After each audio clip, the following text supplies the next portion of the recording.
Massive day for the unemployed.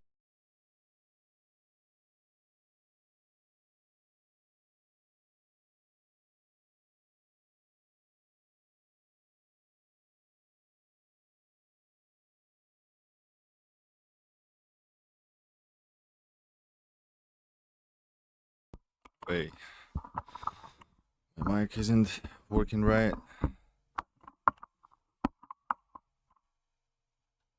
Let me see. Hello, hello. So today another stream, another day, another stream. So reacting on drama and stuff. So yeah, enjoy. 1, 2, 3. Yeah, my mic is working.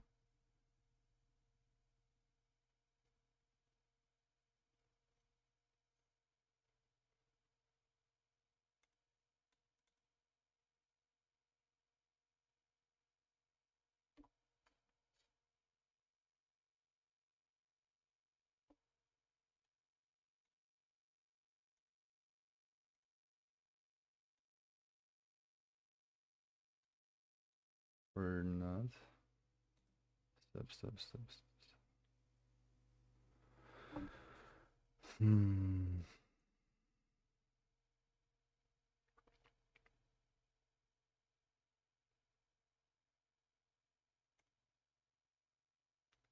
My webcam is not working. Be right back.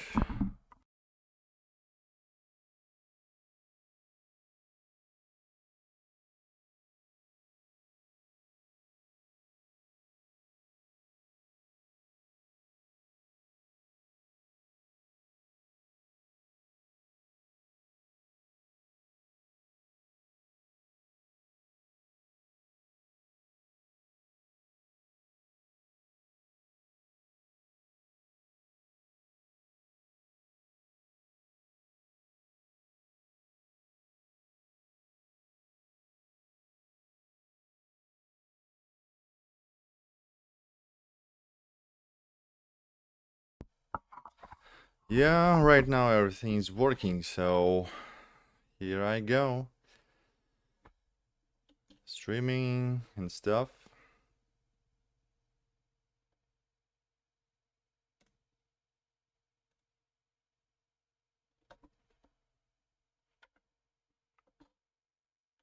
Elon Musk just ended Donald Trump. I'm kind of doubting on this because the Musk is heavily dependent and his company dependent from the U.S. government investments. So I'm not thinking that actually Musk could do anything against the president and the government itself. I mean, he has some wealth, really gigantic wealth, but that wealth mainly dependent of the government, so what he can do. Massive day for the unemployed. Elon Musk and Trump got into beef over a spending bill, and Elon dropped this bombshell. Time to drop the really big bomb. At real Donald Trump is in the Epsnipe files. That is the reason they have not been made public. Have a nice day, Donald J. Trump. Not too long ago, they were posting AI-generated slop of them dancing and saying... Epstein files? Maybe Trump has some shady past, who knows? Stuff like, I love Donald Trump as much as a straight man can love another man. All right, Karen, is this breakup of the Trump-Musk bromance officially over? Karen. Imagine unironically being named Karen. Karen. He basically insinuated Trump's a pret. I think it's safe to say it's over. The reason this escalated so fast is because Donald Trump was proposing a mega government spending bill and Elon was not a fan. I have a plan to cut spending. Increase spending. Elon knew the inner workings of this bill better than almost... Because of the Epstein files can be revealed. Because of this, the spending not cut. Increase spending. Elon knew the inner workings of this bill better than almost anybody sitting here. better than you people. He knew everything about it. He had no problem with it. All of a sudden he had a problem. And he only developed the problem when he found out that we're going to have to cut the EV mandate, because that's billions and billions of dollars. And it really is unfair. We want to have If it is like that, that is kind of funny. all types. Electric, we want to have electric, but we want to have only about the Epstein files doxing. gasoline, combustion. We want to have different. We want to have hybrids. We want to have all. We want to be able to sell everything. And when that was cut, and Congress wanted to cut it, and he hasn't said bad about me personally, but I'm sure that'll be next.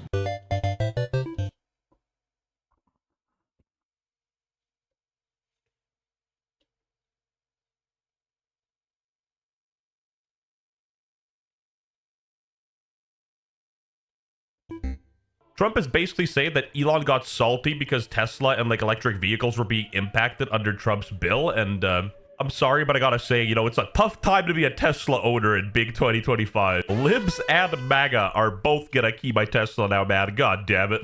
And I'll be honest, I think he misses the place.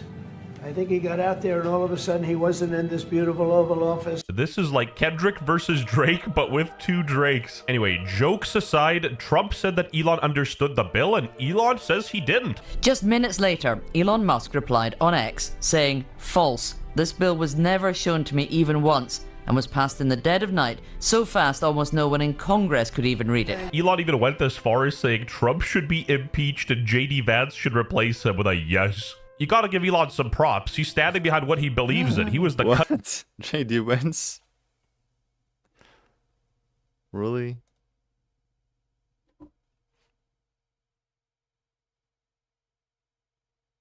Nah, I'm not thinking that is a good idea. Really not thinking that. Should replace him with a yes. You gotta give Elon some props. He's standing behind what he believes in. He was the cutting spending guy. JD Vance hasn't that much influence and power as Trump, and the face recognition as well. So I don't think that JD Vance would be ever, I mean, in the close future would be a president, and the Trump will be impeached. I don't think that is the possible outcome. And when he sees a massive overspending bill, he's upset. You know, I was like disappointed to see the massive spending bill, frankly, which increases the budget deficit, not just decrease it, and undermines the work that the Doge team is doing. I don't mind Elon turning against me, but he should have done so months ago. This is one of the greatest bills ever presented to Congress. It's a record cut in expenses, $1.6 trillion, and the biggest tax cut ever given. Now, I'm no expert, but I think increasing government spending to, like, increase their national debt is probably not a good thing. And, you know, then again, I'm not even American, I'm Canadian. If you remember earlier, Donald Trump was talking about terminating Elon's government subsidies and contracts. Well, Elon didn't like that. In light of the president's statements about cancellation of my government contracts, SpaceX will begin decommissioning its Dragon spacecraft immediately. And then I think he got scared and backed down on his threat. Without me, Trump would have lost the election. Dems would be in control of the House, and the Republicans would be 51-49 in the Senate. Such ingratitude. Up until the point of making this video, Donald Trump still hasn't responded to the Elon Musk allegations thrown around about Jeffrey Epstein. You wouldn't even believe this. Like, he's tweeting sus emoji. In 1992, Trump partied with Jeffrey Epstein. Just gonna leave this here, and it's like a video. Later pointing Trump out with women Epstein. to Epstein and the other. Look at her. His signature dancing in the Epstein house. Yeah, that's funny, kinda. He basically said, Donald Trump, you ain't draining the swamp. I didn't know that actually Trump danced like this even in the 90s. Trump, you ain't draining the swamp, buddy. You are the swamp. But honestly, if I was Donald I sneezed. Trump, I'd just reply with this. I'd like quote tweet him. It's like, I ain't going down alone. Dah. If I was accused of f***ing kids by Elon Musk, I would immediately release the files and clear my name. If Trump doesn't release the Epstein files now, it'll be clear that he is compromised. Love or hate this guy, he's cooking. You should be trying to clear your name on an allegation of that caliber. And then the biggest gotcha moment. So you let a man that is supposedly implicated with a pet I'll babysit yours. It's not adding up. Someone isn't being truthful. I mean, that's a very good point. Why would you let your child hang around a dude you think is implicit in some, sus activities? Elon literally has me dying laughing. Trump said he was going to take his government contracts away, and Elon said, don't you kids. The accusation from Musk is about as nasty as it gets, accusing somebody of being a pedophile and then covering it up. Mr. Musk did not detail how he would know what was or what was not inside any unreleased filings related to Epstein, assuming there are. I'm not an expert by any means, but I think this was more so a power move. I don't think he has any evidence. I feel like he's just going like, yeah, prove you're not. You know what I mean? Saying, remember this? Oh, actually, that makes sense. Yeah, I don't think that Elon has any evidence whatsoever, but I mean, he can have possibly, it's the wealthiest man on the planet, but I'm not sure about this. Basically, I think he just had the inside info about all of this stuff that Trump did in the Epstein Island, and don't have the actual footage, or he had the information which is in the public in the public eye already. So yeah, like this one, like this footage. So yeah, he just spoke about this and tried to provoke the Trump, because the Trump did dirty to Musk. So yeah, we'll see how it will resolve.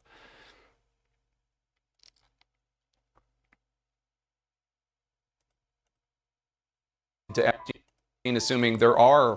I'm not an expert by any means, but I think this was more so a power move. I don't think he has any evidence. I feel like he's just going like, yeah, prove you're not. You know what I mean? Saying, remember this?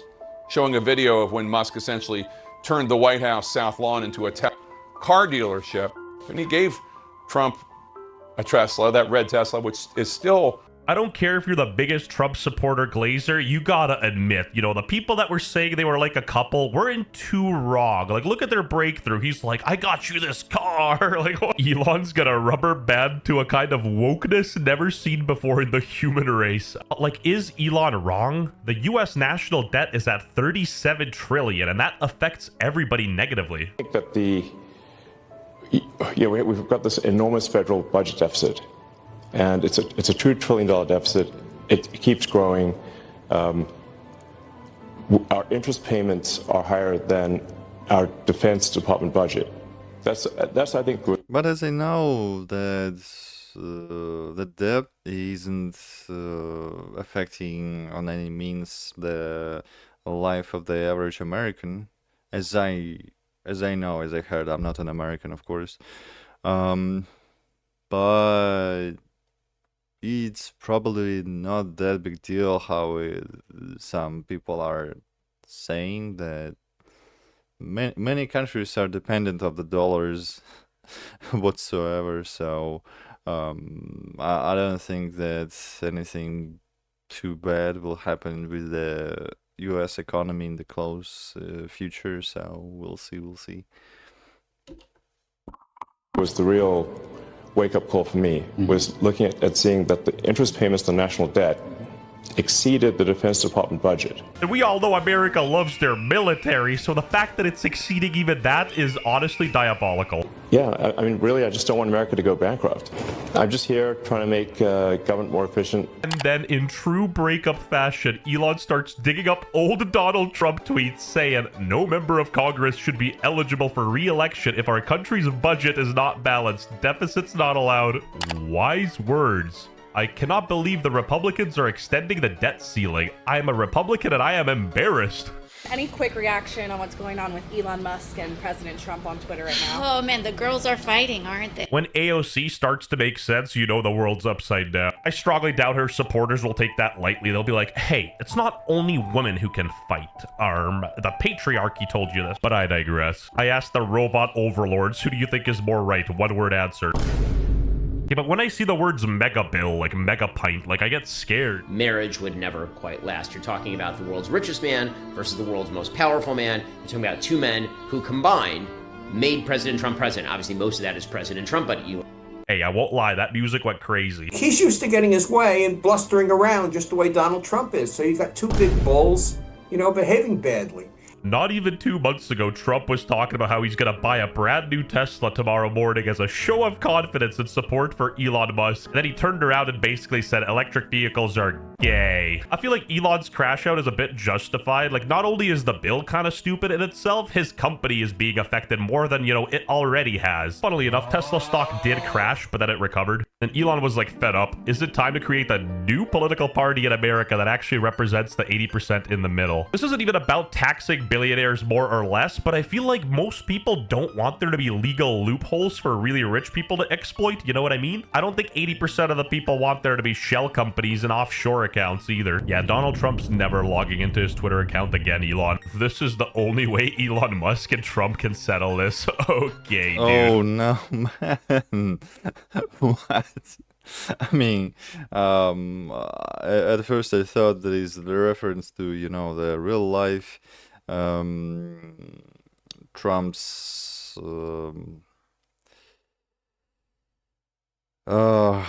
I forgot the word, just the accident on a presidential rally.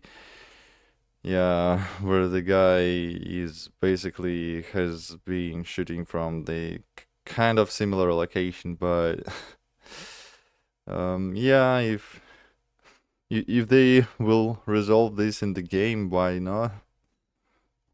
Again, why is Elon letting his kid hang out with Trump if you knew all along? You knew he was a pred and still gave him hundreds of millions of dollars? Not gonna lie, this kind of did backfire a bit on Elon, and people kind of pointed out the weird inconsistencies, but regardless of political affiliation, release the tapes. You do realize if Trump were an Epsnipe client, the list would have been released in 2015. 2015? The guy died in 2019 and it wasn't really a big talking point. Also, these are the same exact people who've been saying that all the Democrats are on the list, so like with that logic, why would they drop the list if they're all implicated too? So like, I don't understand the super hardcore Trump glazers. Anyway, I'll end it with Elon saying, mark this post for the future, the truth will come out. Subscribe to my channel or a Canadian immigrant will move into your neighborhood. You remember when these YouTubers almost went to prison? The Stokes twins are in big trouble. To be honest, I'm not really know who are they, so I'll figure this out, I think. For faking a bank robbery? Because I do. Now the YouTubers, they're the Stokes, and the Stokes are twin brothers living in California, and they have a really big YouTube channel right now, 125. What are they doing? Like the Fortnite and the sister, possibly the younger sister, and the water stuff. So possibly they are doing the kids content. 5 million subscribers, damn! Hey guys, welcome back to our YouTube channel. So I'm Alan. And I'm Alex. And it seems like they do a lot of prank videos and stuff, nothing you haven't seen before.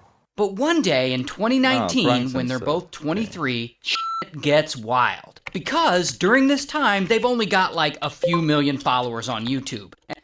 Like, not a big deal. A few million followers. Yes, everyone has, right?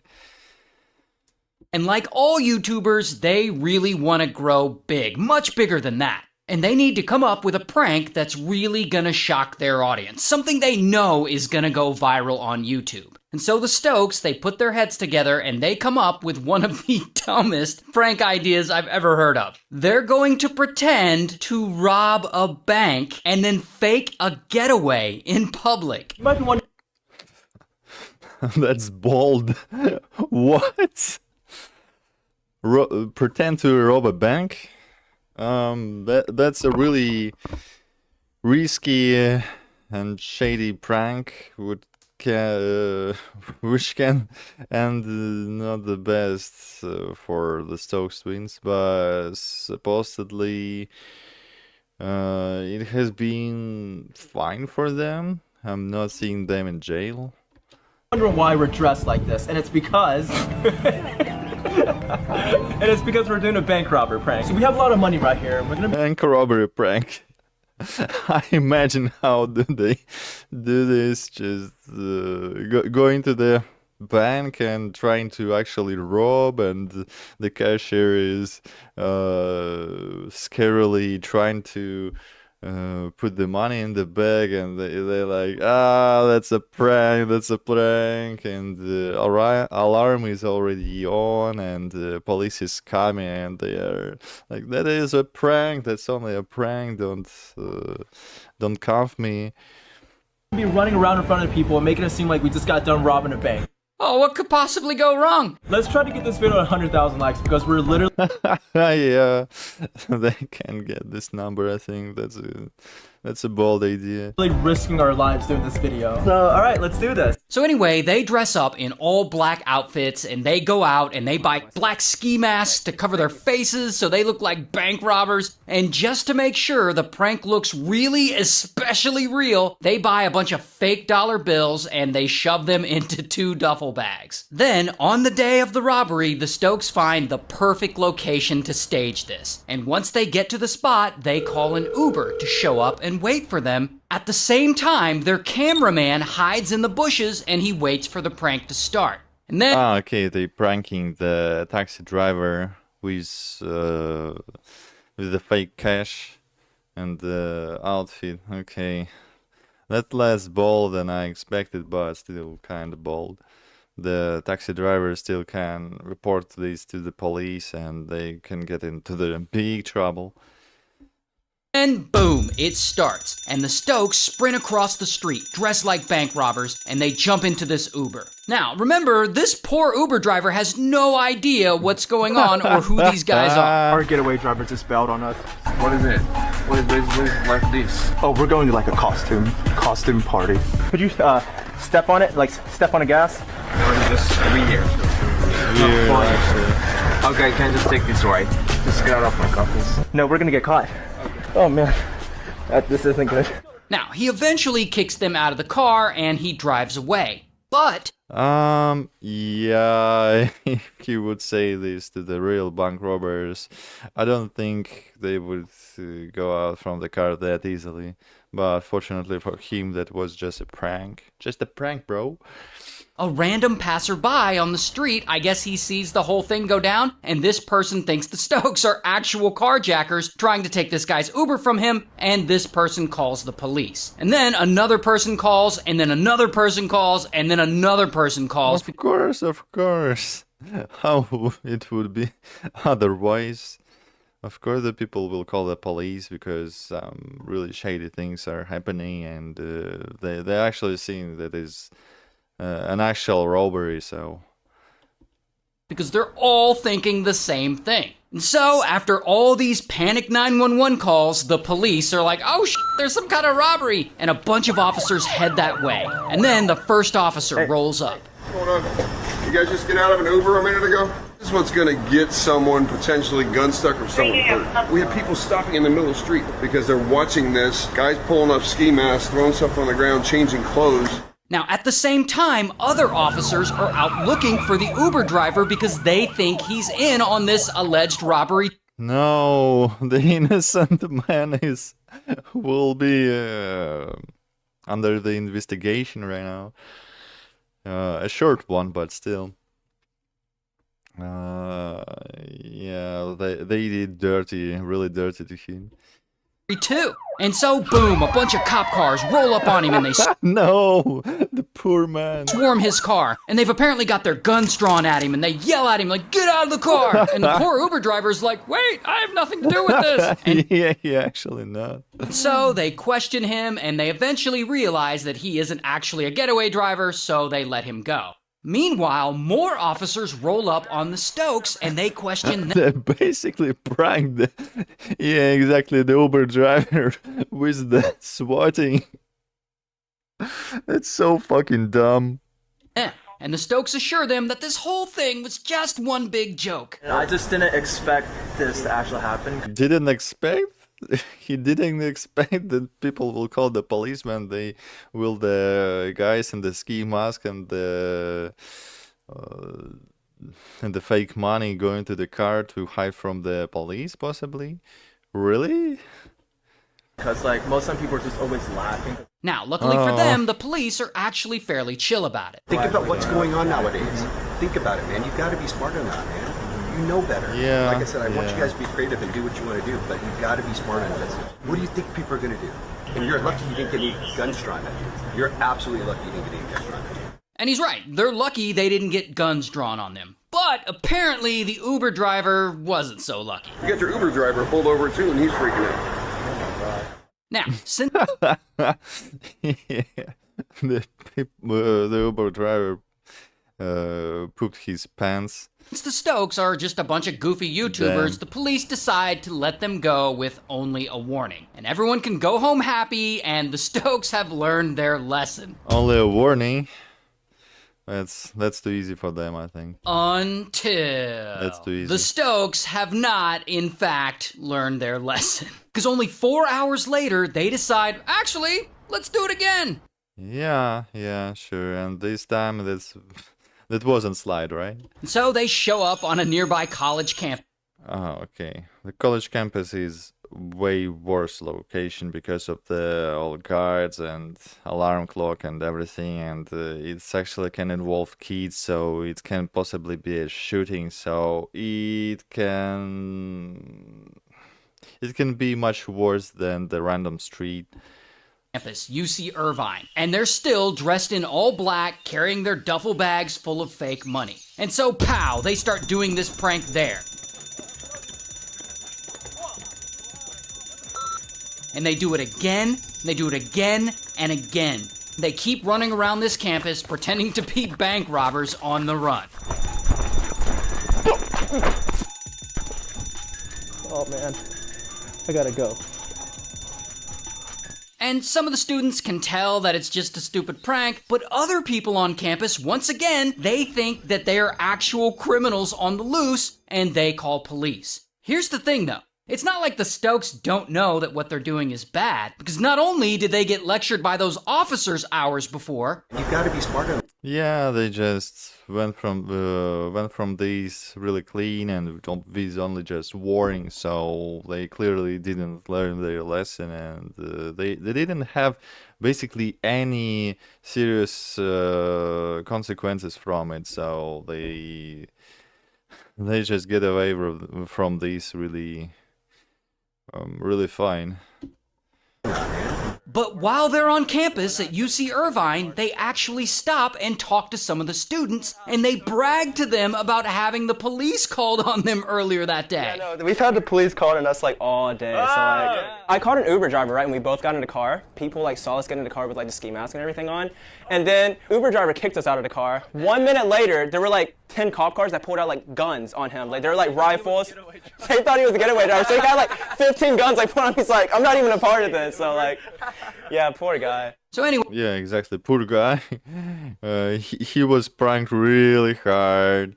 Anyway, like I said, some of the people on campus call the police, and police are like, again? You gotta be kidding me. And they all head out to the scene. And yeah, after the warning, that should be the more serious punishment, I think. And they confront the Stokes a second time. However, for whatever reason, they don't arrest them. This must be that privilege I keep hearing about. Now, from here, the Stokes go home, and they edit all this footage together that they filmed that day, or maybe they pay someone to edit it for them. I don't actually know how their operation works. But then, they upload it to YouTube, and they call it Bank Robbery Prank Gone Wrong, because of course they do. And it's got footage of the whole crime in there, including them involving the Uber driver, and footage of the police showing up. And pretty quickly, boom, that video easily hits millions of views. However, almost a year later, the district attorney is like, and kapow, we're charging you with misdemeanor false imprisonment and reporting false emergencies, which could get them up to 4 years in prison. 4 years? That's a prank. If you're engaging in criminal activity in order to increase your ratings or increase your sensationalism on YouTube, and you cross the line and violate the law, you're going to be prosecuted. And of course, this all makes the news because it's so absurd. Stokes twins are charged in connection with a pair of videos where they allegedly faked bank robberies. The twins were just charged with false imprisonment and falsely reporting an emergency. And so the Stokes, I guess they realized they're screwed. I mean, they already uploaded reported all the evidence against them to YouTube, including admitting to knowing that what they were doing was wrong. We've had the police calling us like all day, so like... And so eventually they take a plea deal and they don't actually get prison time. Instead, they get probation and community service. But whatever, they're doing okay these days with their 125 million subscribers. They're fine. So, you know, good for them. And... yeah. I don't think they ever learned the lesson of this, but I mean, if they are not repeating this prank again, they kind of learned the lesson, but still, that's wild. Okay, what next?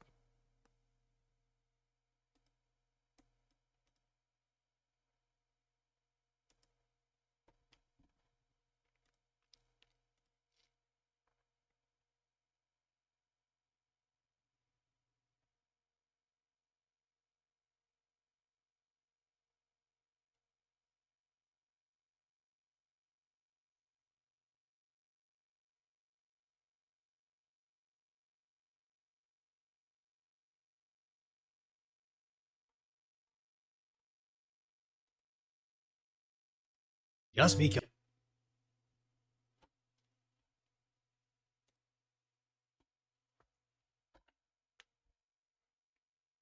Alright, decoy voice here. I mean, I'm watching right now the decoy voice, just making it sure. The feds DGAF. What is this abbreviation? I don't know. I'm not sure. Because Los Angeles looks like the third world doesn't mean it isn't still in America, living under President Trump's roof. As suspected ICE raids begin all across Los Angeles. Over the Home Depot out here off of Wilshire Boulevard. Just moments ago, officers from ICE were out here. Where some of them were joint operations, including the feds and the DEA. In LA, there's reporting that these are ICE raids being carried out right near a clothing store. But just like in Minneapolis, raids with an ICE? Reddit started summoning local residents, even posting images and addresses of where the agents were staging their raids. So while left-wing Twitch is under the microscope for allowing open support of terror, I can't imagine Reddit won't see a similar fate in the future. As a citizen app shows us, the feds moving into another location in downtown LA. What started as a small response from anybody nearby prompted a much larger mob with everybody rushing in with their cameras.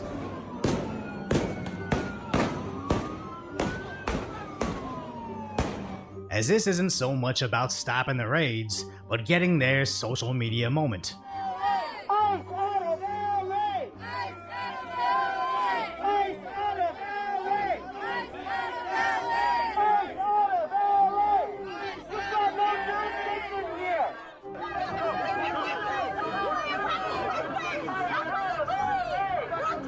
What's going on? Get all the ICE agents without their face masks on. Look at this black devil. Ice Age? Don't touch it! Hey, don't touch our people! Don't touch it! ¿Cómo te pides, compa? You're not welcome here! So no wonder the feds came in well equipped. Yeah, they're really well equipped.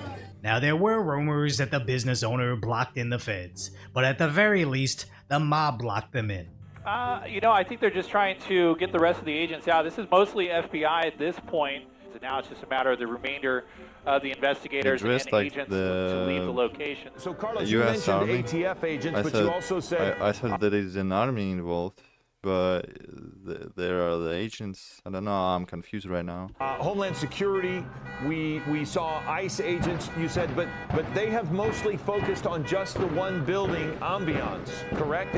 And now as they leave, we're starting to see more tear gas, and it looks like fireworks. So the crowd is continuing to engage with the officers who are very methodically starting to leave the area. And after making arrests, they finally drove off, but one guy got run over.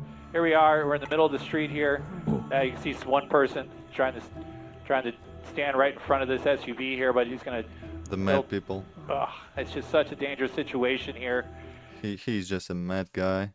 What is he doing even? Trying to stop the car while it's driving, while it's riding. Yeah. This guy is cooked. And it's really not going to do him any good to be standing there and possibly get ran over by agents. So here they are. They're on 9th Street now. The crowd is running alongside with these vehicles. And I pretty much guarantee that this SUV what is going on? Wow. All right, let me widen out here.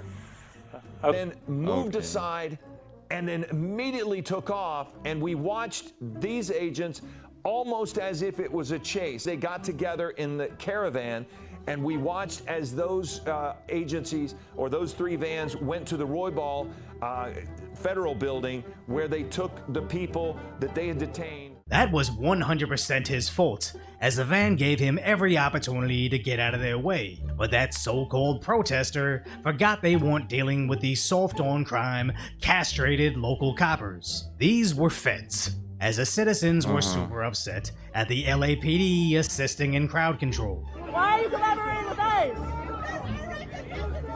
Okay, the feds involved. Why are you What happened? So the Los Angeles police chief put out a statement saying, "We will not assist or participate in any of the mass portations," which makes sense since they work for Mayor Karen Bass, who also said she is deeply angered by this, as these tactics sow terror in our communities, using your tax dollars to put her office in close coordination with immigrant rights organizations. We are going to fight for all Angelenos, regardless of when they got... Was a raid on the illegal immigrants shelter, or what? What was this even? Here, whether they have papers or not, we are a city of immigrants, and this impacts hundreds of thousands of Angelenos. Yeah, I know that the California is not restricting on any point the illegal immigrants. They can live there whatsoever. And the feds were fed with this possibly and took an action, even though it's the illegal right of the state to just send the federal government somewhere else to not to set their own rules in that aspect. As I know, in US it works like this.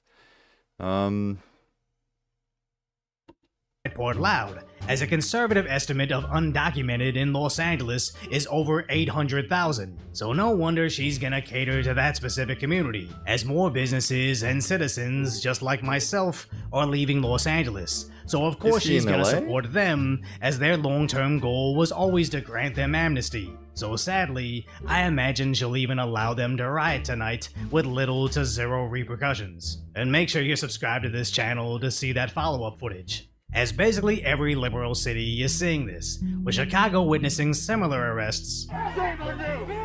So basically they are arresting the illegal immigrants, right? With similar protests. Mass arrests in the South Loop Spark cast as activists fought to disrupt the operation. Mass arrests. Yeah, it's probably the illegal migrant raid. Just I don't know the abbreviation of ICE, so let me see.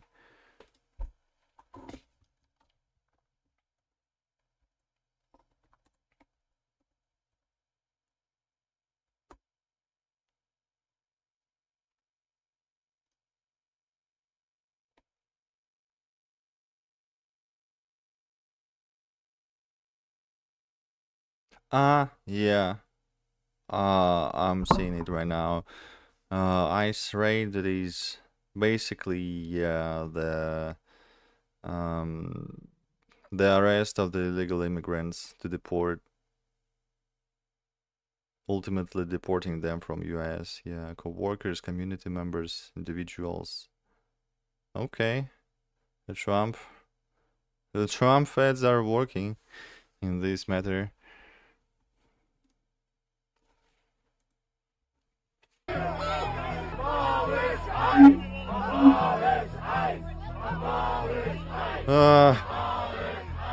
Why are they protecting the illegal immigrants who are increasing the crime rates and doing the other illegal things, legal activities, but not all of them, of course, not all of them.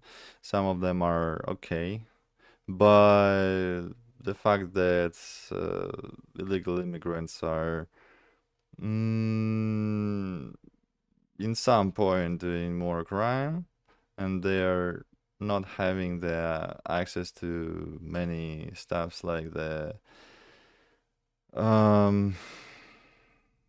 healthcare, I guess, because I don't think they will get an insurance properly and so on. So I don't think the illegal immigrants have the nice life in US, especially under the Trump's rule.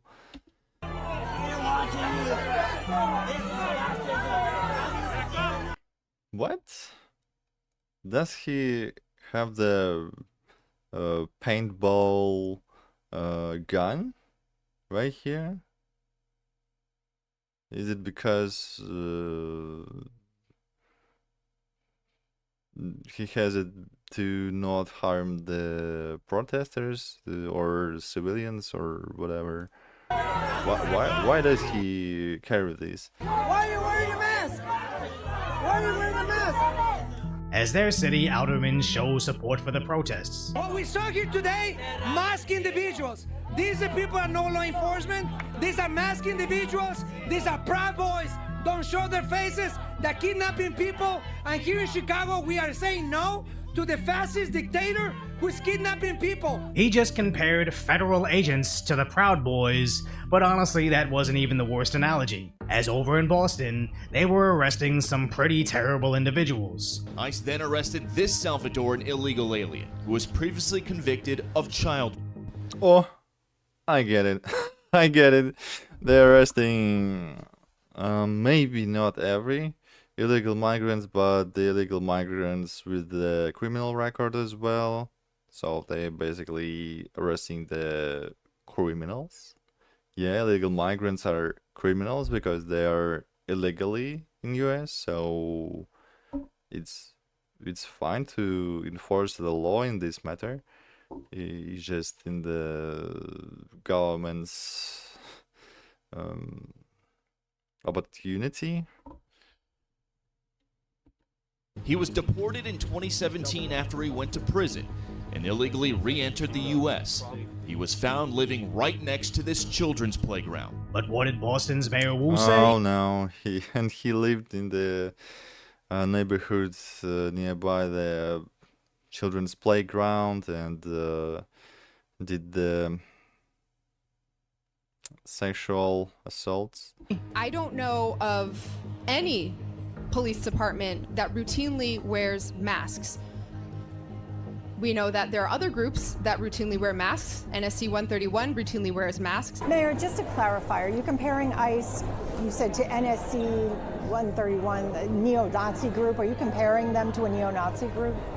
What I said is that Boston Police and no police department that I know of at the local level routinely wears masks. I love the Boston Celtics, but she's probably one of the most evil individuals out there, as she's the mayor that segregated her Christmas party, but when it was accidentally leaked out, she didn't apologize for excluding the whites, she apologized for accidentally sending out that email, then still holding that party. This email exposes everything. She's finished. Because she segregated the whites in the party, that means that she's the racist to the whites. I mean, it's her party.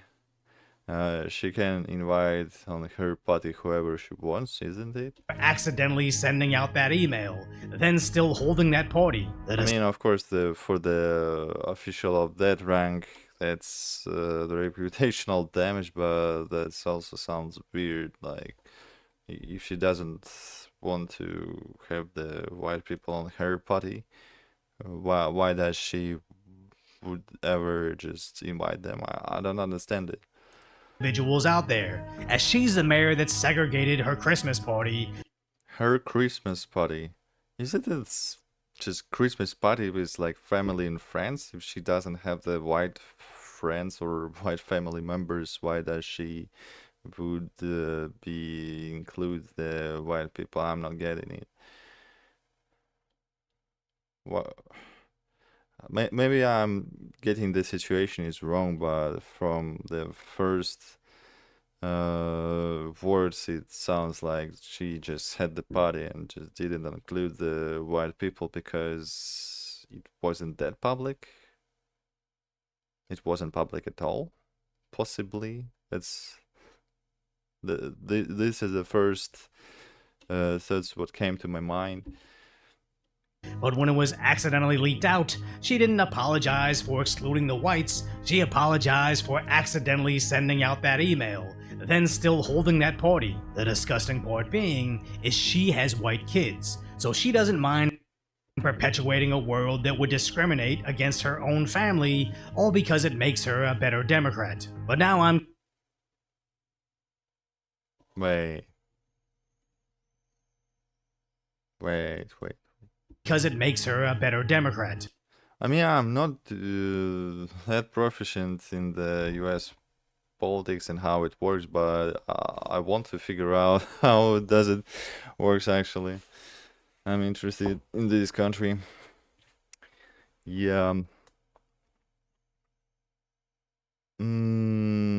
So she didn't include her own kids and possibly a husband because the kids are her kids are white people. What? All because it makes her a better Democrat. But now I'm getting sidetracked. Wait. Would discriminate against her own family, all because it makes her a better Democrat. Ah, okay, that doesn't look good for her. But now because she not invited in on the Christmas party her own family. Yeah, it sounds worse right now. Yeah, I get it. I get why the people are mad, but yeah, it's kind of hypocritical to not kind of, it's just hypocritical to do such a thing. Now I'm getting sidetracked. The point being, we just saw Los Angeles, Chicago, Minneapolis, and Boston all put preference in protecting certain individuals over American citizens. But why exactly do all these Democrats do this? Why are you shipping these immigrants up north? We need them to pick the crops down here. What immigrants do for this country, or the fact that we are a country of immigrants. Right. The country of immigrants. Well, can you name the color of the immigrants who were the first immigrants? And the law which included, which basically said that to US they are allowed only the white people of the good behavior, these immigrants. So what is she talking about? She's twisting all the narrative on the how America has been built by who. The fact is, ain't none of y'all trying to go and farm right now. We done picking. I mean, I'm just clarifying that I don't mind any race, any just religion, whatever. I'm just looking on actions and that's it. And I'm just talking how it was in history, as I know. So yeah, I'm just making statements from the facts which actually happened. God. And seeing the inconveniences in her words, so I'm just pointing this out. We are. You can't pay us enough. If we don't have avenues for people to come here legally to work or to build a home here, I'm going to be really crude right now. We're not going to have anybody around to wipe our asses because we don't have enough people. When these people... they don't have enough people. I get it. Because the people in LA possibly not having the one or more kids as usual. I mean, in general. Probably that is the case, but I don't think the demographical problem is that big of a problem. Just if the people will have not as many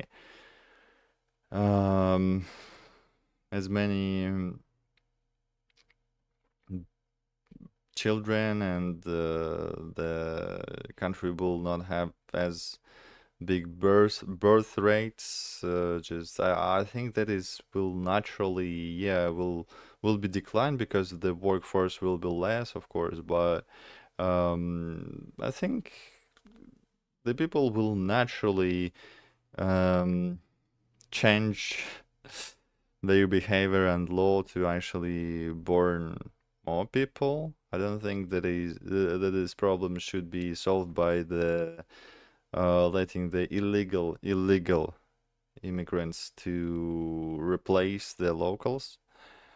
People tell you who they are, believe them. From picking crops to picking cotton and now wiping bottoms, they literally see them as nothing more than a shiny new lower class to exploit. And that will never make the front page of Reddit or even the mainstream news media, just like how CNN reports the Maryland man mistakenly deported has now been returned to the US, conveniently bearing the fact that he's back to face charges for trafficking kids. It's literally like wartime propaganda, but it's not America fighting some other country, it's everybody that's America first versus the establishment that puts Americans last. Don't doom scroll on social media. Okay.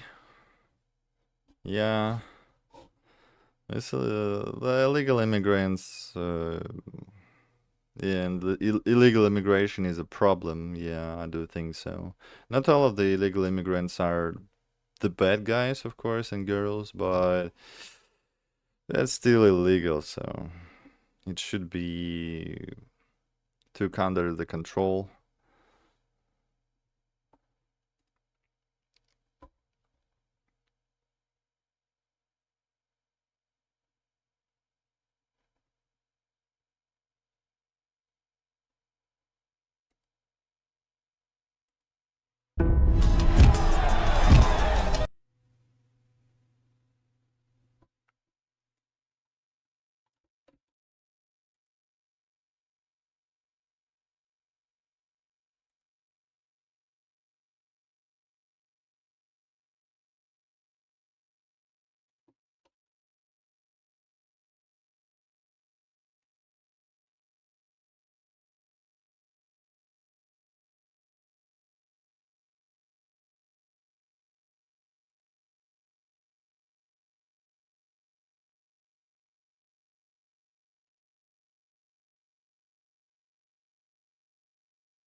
How the private equity will break America like 2008? Huh. Private equity?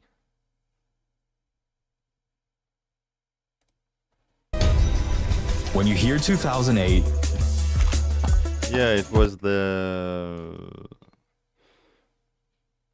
economical collapse in this 2008, and many companies and many countries actually were damaged by this, but yeah, I was too small to witness it actually and think about this too much. You probably picture something like this. It was the worst day on Wall Street since the crash of 1987. The American financial system is rocked to its foundation as top Wall Street institutions topple under a mountain of debt. I wake up every single night thinking, what could I have done differently? This is a pain that will stay with me for the rest of my life. But what if Wall Street has found a new way to play the same game, only this time they're hiding it with different methods and players?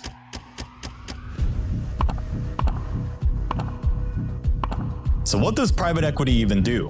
In theory, they buy struggling businesses like toy stores, daycares, to your favorite European football club, then try to sell them a few years later for profit. So, what's wrong with that? Well, there's a darker reality.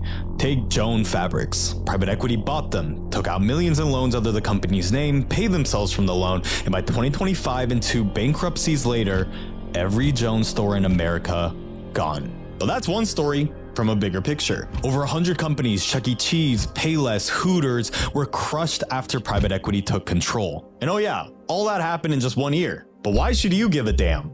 Well, now they're creating the next 2008 level economic collapse, and that bubble is about to pop. And soon enough, your savings, your job, and your future may end up like Joan Fabrics. What? If you did the same, you'd go to jail. But when Wall Street does it, they call it financial engineering.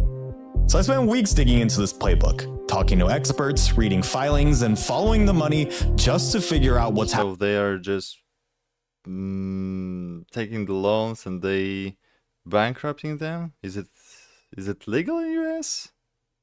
Happening, and I'll break it up. Does they need to wait at least a few years to have the debt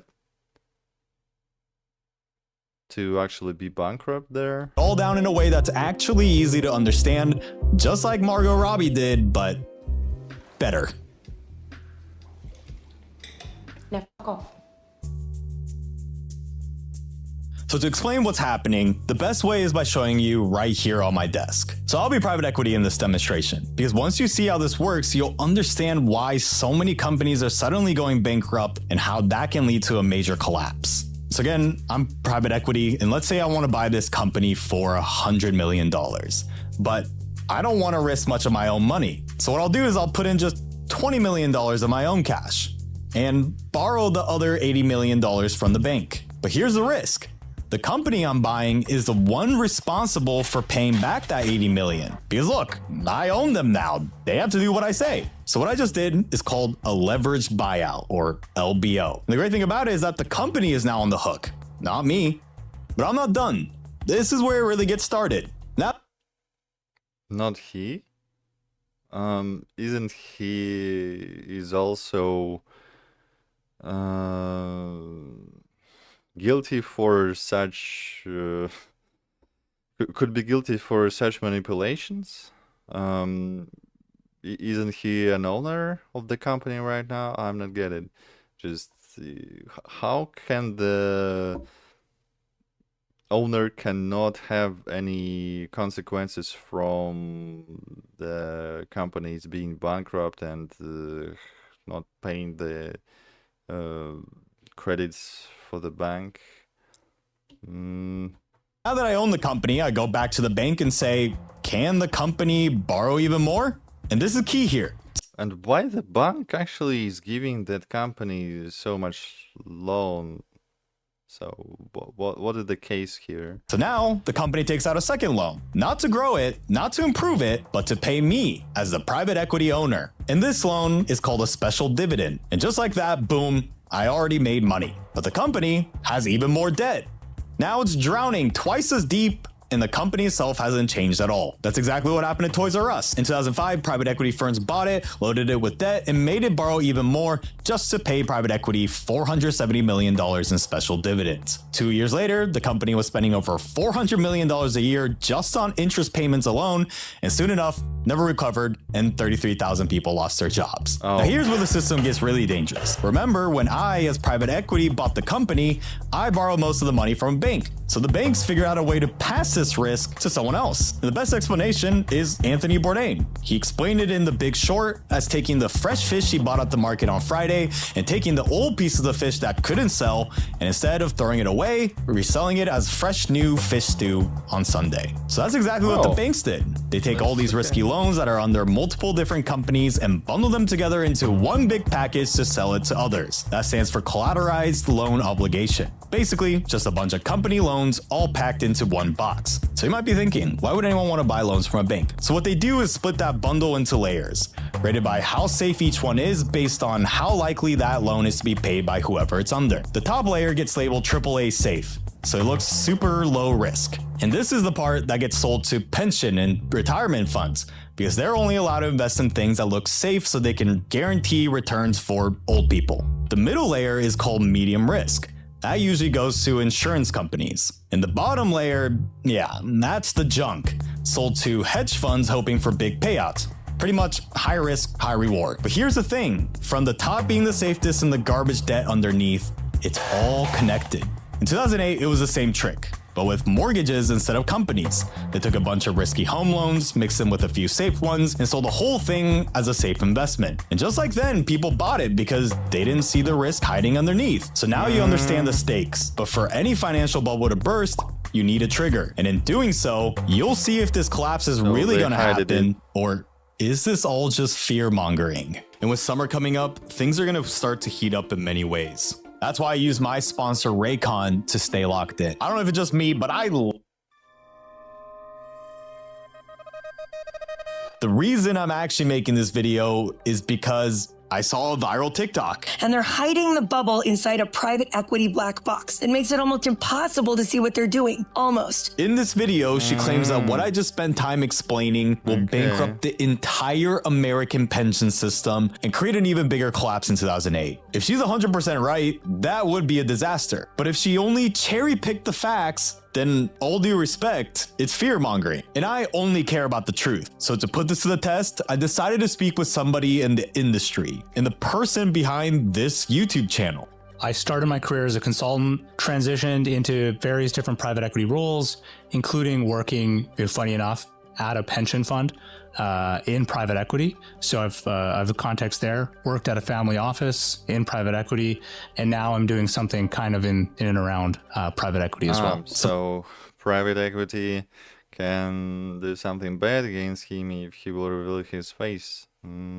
Yeah, that's why he's hiding probably. First, let's start with one of her claims that's pretty undeniable. Guys, in the last few years, private equity has taken out $3.8 trillion in adjustable rate loans. These are adjustable rate loans. Which explains simply are loans where when interest rates go up, so do the payments. So when a bunch of people couldn't afford their homes anymore in 2008, it's because interest rates went up. Now fast forward to today. The Fed raised interest rates from 0% to around 5% over the last 2 years. And we're starting to see similar things, but with companies. During COVID times, everyone bought a ton of different businesses. They put up a lot of debt, and it was all fun and dandy because interest rates were low. But then as interest rates rise, the debt became more expensive. And that's why we're seeing things like increasing bankruptcies as an example. So to break it down, if a company was paying $10 million a year in interest, now it's paying $30 million. And it's getting to a point where 5 to 6 out of every 100 companies now can't pay back their loans. That's over twice as many since the pandemic and the highest level since 2010. So there's no arguing it. Interest rate shock is a worrying trigger. But this next one is where we really start to see the cracks and how true her claims are. They're going to bankrupt the entire American pension system. Maybe she was just saying this more so as a hook, just like how I have hooked you to this point in this video. But I wanted to check, will this private equity bubble destroy your grandma's retirement and the country at large? But private equity as an investment for pension funds is like maybe 10 to 15% of all pension funds. So it's a smaller component than debt. So like, let's call it high yield debt. Some of the riskier debt is an even smaller component. It's like less than 5%. And then even in that portion, not all of these private equity investments are doing poorly, right? It's a small portion of it. And so even if that small portion all does go bankrupt, most of the investments are probably fine. So remember how that AAA safe is the top slice that your grandma's retirement fund manager is investing in? And remember how it's all still connected to the risky loans underneath? What he's saying is yes, more companies default, investors panic, and break down everything break down really nicely here. Money stops flowing, pension checks and insurance payouts will shrink. But if we look at the numbers, it's most likely not going to bankrupt the entire American pension system. But don't get it twisted. That doesn't mean that there aren't true other risks. High quality businesses in maybe healthcare are a lot more insulated than something like consumer discretionary. Retail, four-wall kind of box businesses, the bigger concern is that a lot of these businesses are really important to these communities. And if they go bankrupt, that leads to employment issues in those communities. They have a bunch of different investments. So if one goes south, they have 9 others that they can fall back on. But if you're working at one of these companies, you don't have 9 other jobs you can fall back on. So more of the 12,000 US companies owned by private equity continue to collapse, It's not just your grandma nearing retirement. That could mean potentially 12 million jobs at risk. And with that, that's absolutely going to impact your job, your savings, and your future. And it may come soon. In the next 1 to 3 years, companies, especially ones owned by private equity, have to pay back nearly $1 trillion in loans. To survive, they'll either need to pay the money back or get a new loan to replace the old one. But that only works if interest rates are low and lenders have confidence. If not, imagine a bunch of buses speeding towards a cliff. And if they don't find a new bridge in time, they go off the edge. That cliff, it's called a maturity wall, and a lot of companies are heading straight to it. So it's clear that she isn't wrong. There are absolutely real risks. But the question remains, is this really the next 2008? Personally, I think it's probably overblown. It's just the debt. The debt is what really leads them to these tricky places, and it impacts low-income communities and folks like that more than it would, you or me. The chances of this becoming some sort of contagion like it was in the great financial crisis, it's probably not going to happen. And unlike 2008, there's no massive web of side bets or credit default swaps, and banks aren't holding as much of the risk this time, which means it's pretty... I'm yawning not because of the video. I mean, kind of because of the video, maybe. Maybe that's not really my topic. But yeah, I just woke up quite early, so I'm yawning right now. Likely that this will be a bigger crash than 2008 like she claimed. But what all three of us agree on is that it will hit regular people first. And the most frustrating part is that just like in 2008, the risk is hiding in plain sight. And private equity is doing everything to keep it in the shadows. Because if the truth got out, people might start asking who this economy is really built to protect.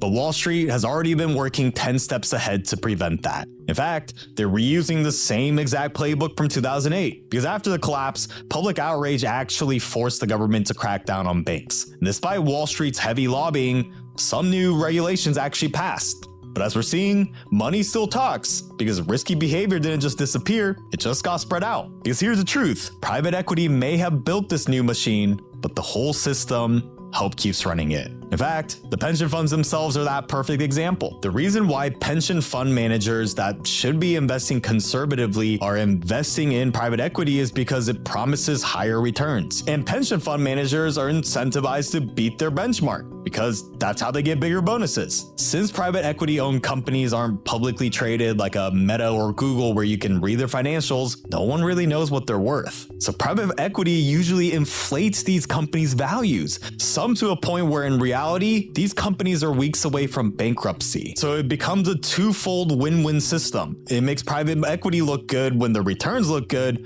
and pension fund managers also get richer. And just like that, the real risk gets hidden until it's too late. So this is just one example, but the real reason how private equity can keep their game going, easy, money and lobbying. In the 2023-2024 election cycle alone, $296 million in campaign contributions came from private equity. As you can imagine, the biggest firms from Blackstone, KKR, and Apollo spend the biggest money, and who they pay the checks to is not random. It's strategic. They attack committees that control tax policy in both the Senate and the House, but they're also strategic when it comes to parties. As you can see, it's not partisan. Both Democrats and Republicans gladly take their money. And there's many reasons private equity donates so much money, but the biggest one can be found in what shows up in most of their lobbying filings. This line item here, issues related to taxation of carried interest. It's in reference to a special tax break called the carried interest loophole, which helps private equity make and keep so much money. Here's how it works. When you earn a salary or bonus, you pay up to 37% in taxes. But private equity call their bonuses when selling a company carried interest. 37% in the taxes, that's huge. So instead, they only pay 20%. That's not a small difference. It cuts their tax bill nearly in half and saves the industry billions every year. It's one way the CEO of Blackstone has made over $1 billion in a single year. And the people they donate to? protect the loophole when it matters. In 2022, the Inflation Reduction Act was supposed to finally close this loophole, but 3 lawmakers who received 6-figure checks from private equity stripped it out at the last minute. In 2023, the SEC passed a rule requiring private equity funds to give investors detailed information about fees and risks. Pretty reasonable. 6 industry groups immediately sued.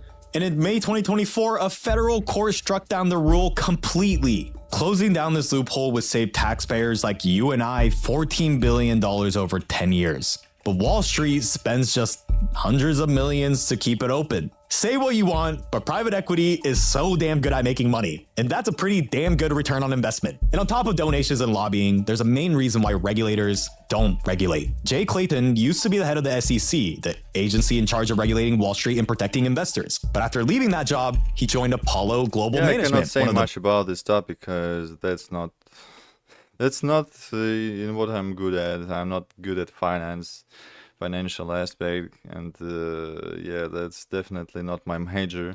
Biggest private equity firms in the world as their lead independent. But still, if I really don't want everything to be like in the 2008. I mean, in the economical sphere, I don't want US and other countries to be under the high pressure from the just economical system and so on. And then director. Think about that. The guy who was in charge of regulating the entire industry just years later works for one of the biggest ones in the industry. And just like 2008, this revolving door is exactly how and why the system is kept in the dark. The solutions are simple. Close tax loopholes, require transparency, limit debt, and hold these firms accountable. But until enough people understand how the system works and demand change, Wall Street will keep winning even if it all falls apart. Because in this world, money I think that is the most practical part here. Doesn't just talk. It writes the rules, and it's always been that way. Corruption repeats, the playbook repeats, and without fail, history repeats. But there's hope. Because if you watch The Big Short, you'll know a few guys made millions betting against the 2008 collapse. And it's controversial, but I respect the hell out of them. Because just like you and I, they couldn't change the system, but they understood it and decided to win, while everyone else chose blind ignorance, not because it represents them, but because it feels familiar. And today, we're seeing the same patterns again. So what can you do? Learn how power moves. And don't be the spectator with your hands in your pants while everything falls apart. Because in a world of money and power, ignorance is the most dangerous position of all.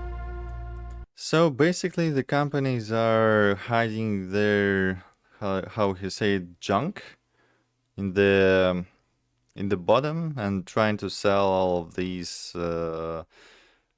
shady spread bundles to the customers,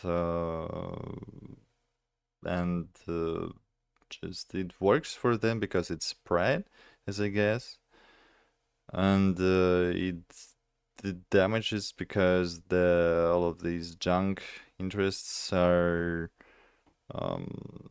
and companies are getting bankrupt. So yeah, I'm kind of confused right now, but still, I don't want to everything be like in the economical part like 2008. I don't want the collapse, of course, for anyone.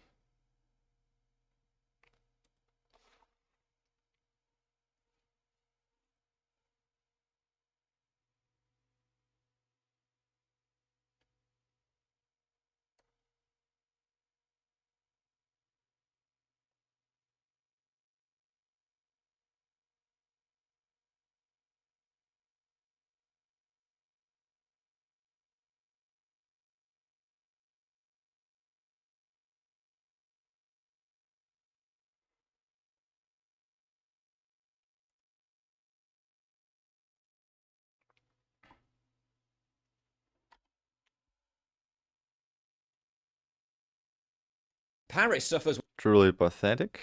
Again, Paris. one of its worst nights of violent rioting ever. What punishment was given to those responsible for the mindless criminality? I bet you can probably guess where this one's going. 2 people dead. I don't think many people actually had any repercussions of it.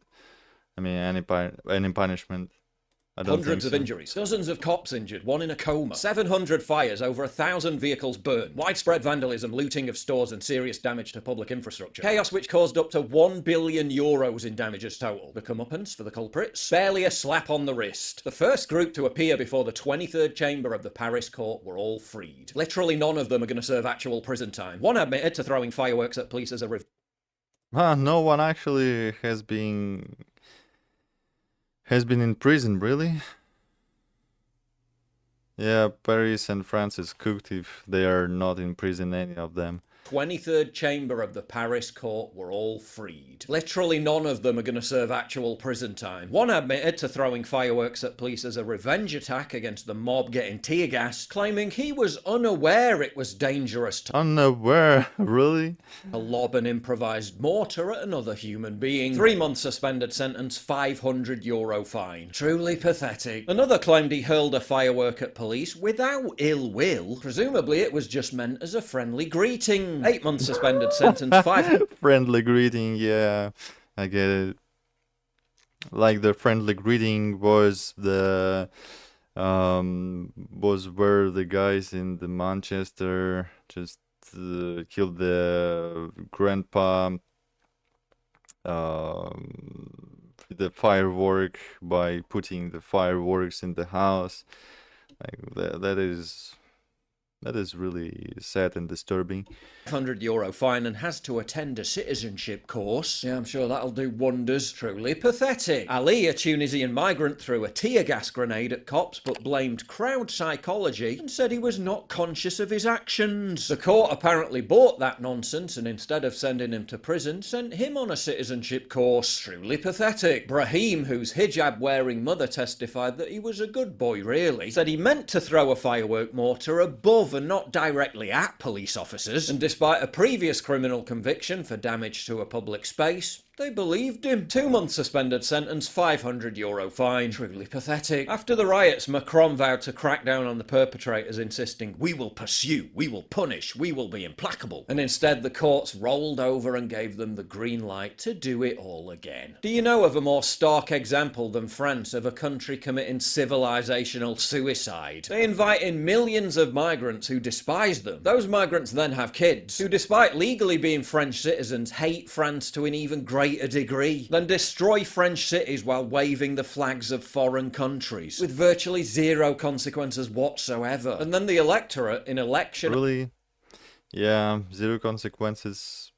That is not looking good for France at all. Like, if the people who are creating crimes have no consequences, they will continue to do this. That's how it works.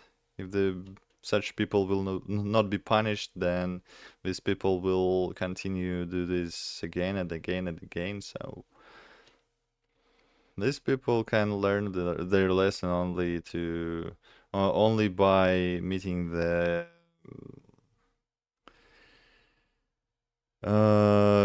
power, having the power response on their actions. After election, keep voting for more of this, and we get depressed at the state of the UK. Imagine how the poor French right-wingers feel.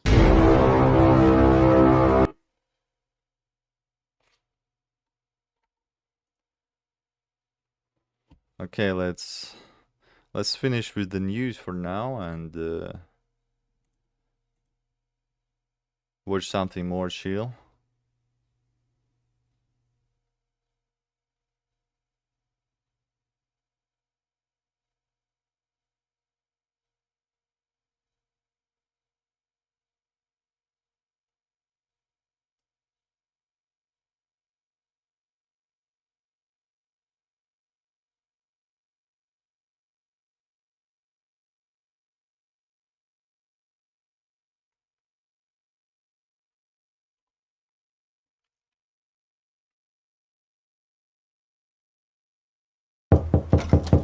Hey, bro.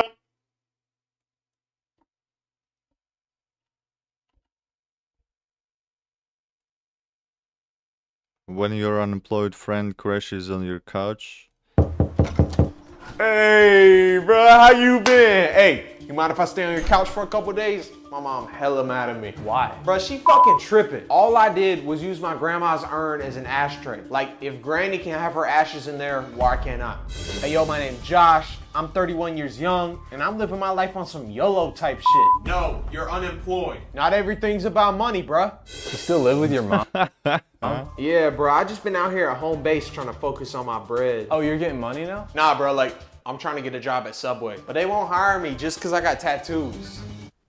And I'm an alcoholic. Damn, bro. I used to dominate that field back in high school, bro. Swear. Now I'm banned from the games because they caught me flirting with the high school shorties, but you know the motto. It's only illegal if you get caught. But you just said you got caught. Yeah, because that shit was definitely illegal. I was rizzing up high school shorties. That's how I got the nickname Smooth Criminal. Welcome to my man cave, bruh. Hey, emphasis on the cave, because there be hella minors in here. What? I don't know, bro. Like, I guess I'm just not. What the hell? That's edgy. Not in a rush to get a job because, like, we live on a floating rock in the middle of space. I thought you lived with your mom. Well, her basement is on the floating rock, so technically. Hey, yo, what's your snap? I'm a minor. Shit, my bad. Hit me up when you 18, though. I've been rapping since I was damn near 6 years old, bruh. My rap name is Predator. And my homie Chris Hansen came up with that shit off the dome when he caught me linking with a high school shorty, bruh.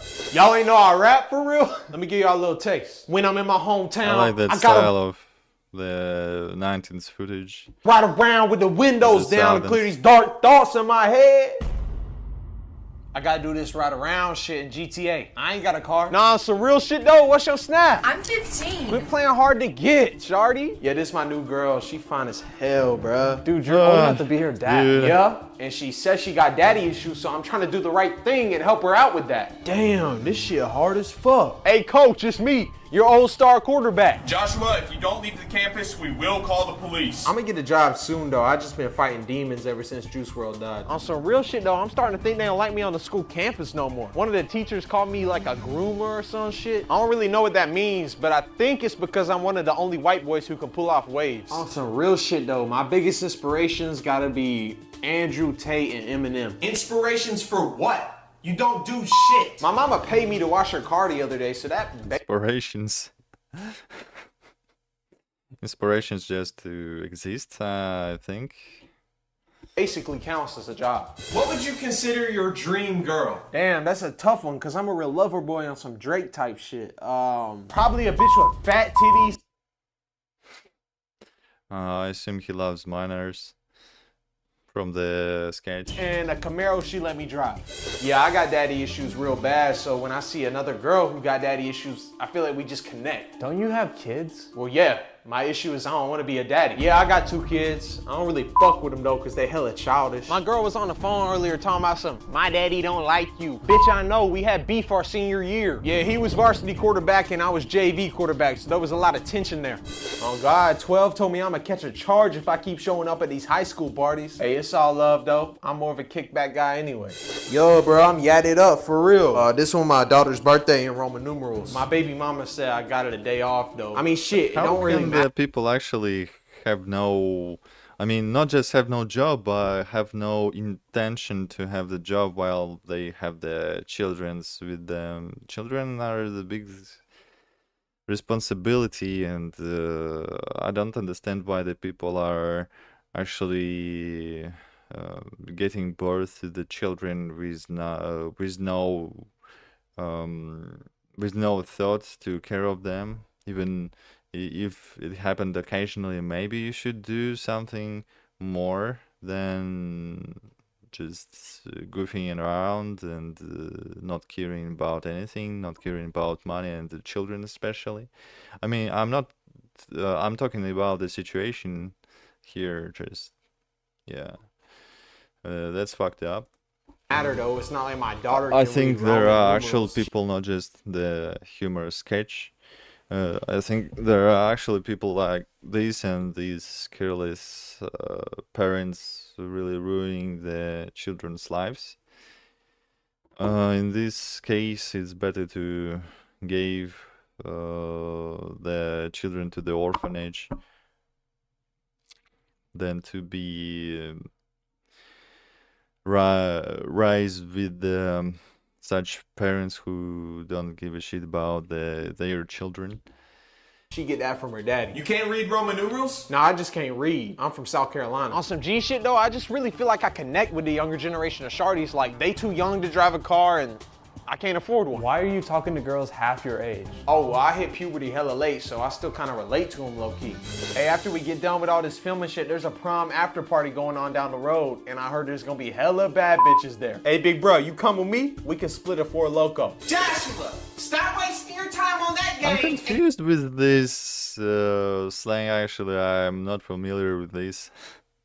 Loco, what is this even? Go find a job. Shut the fuck up, Mom. I'm not wasting my time. I'm embracing my inner child. That shit's important. My haters always telling me I'm too old to be doing Snapchat streaks, bruh. But my mama told me consistency is key. My mama also told me to quit smoking bud in the house, but she don't know shit. Mama, I am not no alcoholic. He's talking like he's from the hood. Possibly that is a case of the sketch. I'm just committed to having fun. And then I told that shorty, just don't do your homework. Damn, 12 here, how'd they find me? We called them. You admitted to like so many crimes. I knew all these cameras was hella federal. On some real shit though, name a better duo than a high school party and a Four Loko. I'll wait. A job and a degree. So it's cool if I crash on the couch, right? Absolutely not. Desmond? Anime addict goes to the therapy. Dr. Victor Blaine.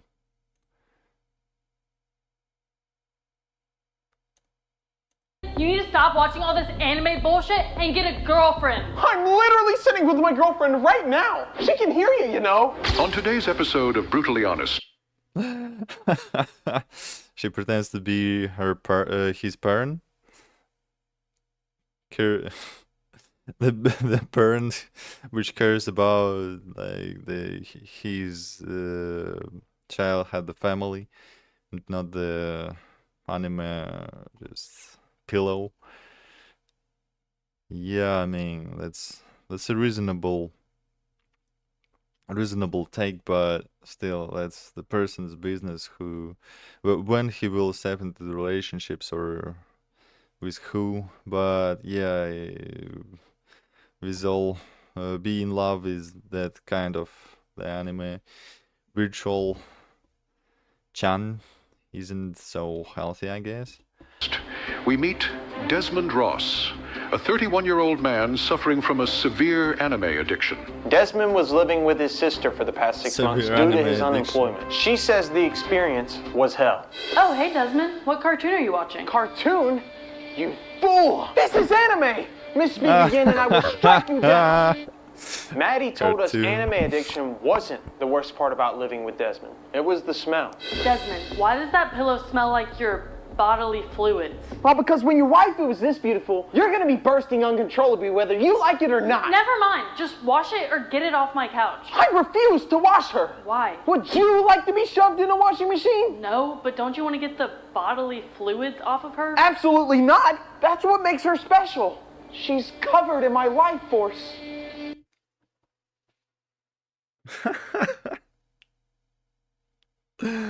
Yeah. That's sick. That's really thick. Damn. Life force. That's hitting hard. Covered in the life force. What is that? It's deodorant. If you can't wash the pillow, fine. That's commercial. But that doesn't give you an excuse to walk around smelling like shit. 彼女の言う通りだデズモンド。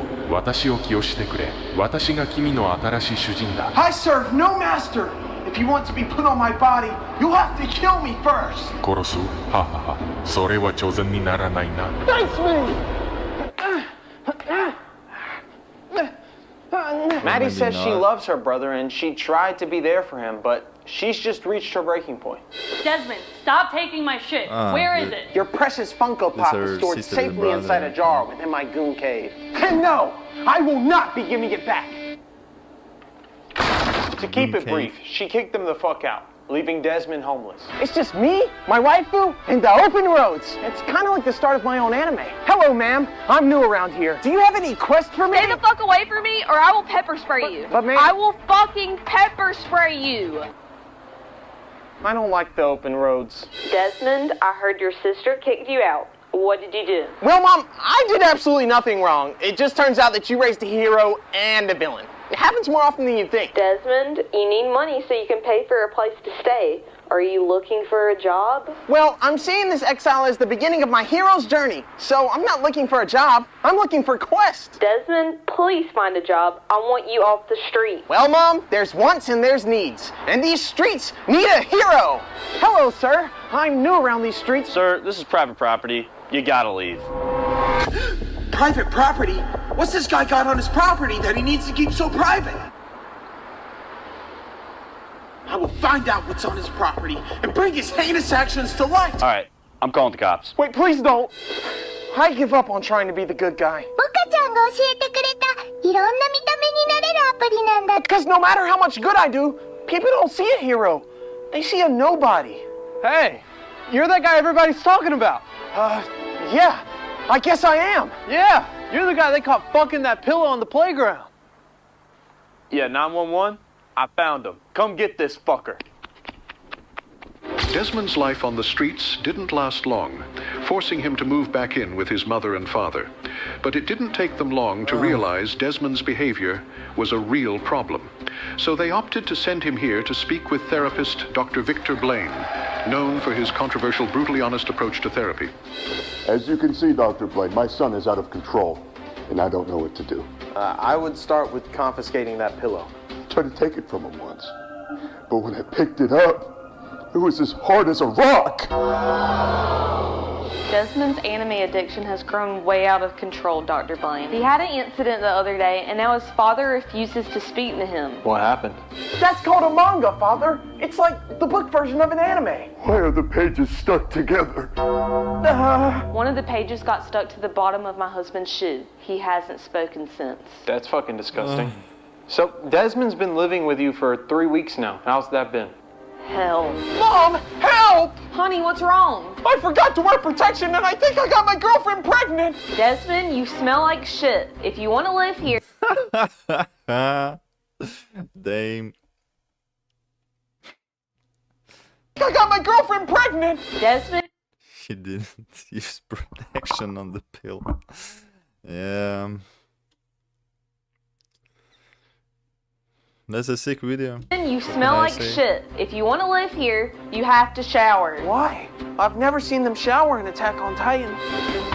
Desmond, stop running like that. But it's more aerodynamic. Dr. Blaine, if you can't fix them, we're going to have to kick them out. Desmond, it's nice to finally sit down with you. Thank you, Dr. Blaine. Let's start with family life, Desmond. How would you say your relationship with your dad is? Well, my dad beats my ass every night, but I'm starting to memorize his attack patterns. Soon, victory will be mine. I don't know if there's really any way that situation ends in victory, but tell me more about your childhood. Don't you mean my origin story? Sure. Becoming the hero I am today wasn't easy, because to fight evil, you have to know how to wield it. When I was 17, I discovered a death note. I was young, not ready to wield such power.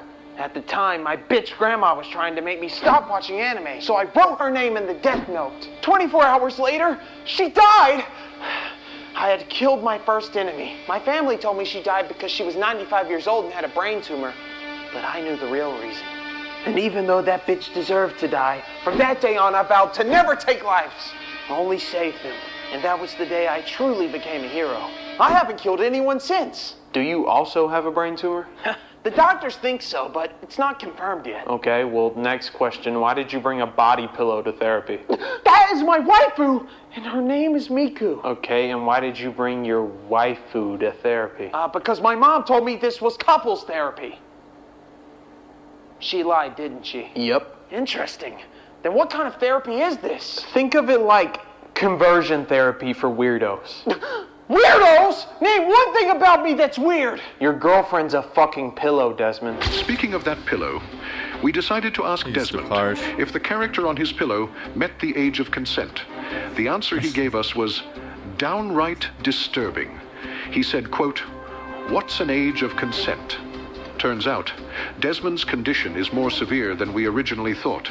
All right, Desmond, if you don't get your shit together, your parents are gonna kick you out. So first we're gonna start with getting rid of your waifu, okay? The character on that pillow is way too young for you anyways. Well, in my headcanon, she's older. The character is too young anyway.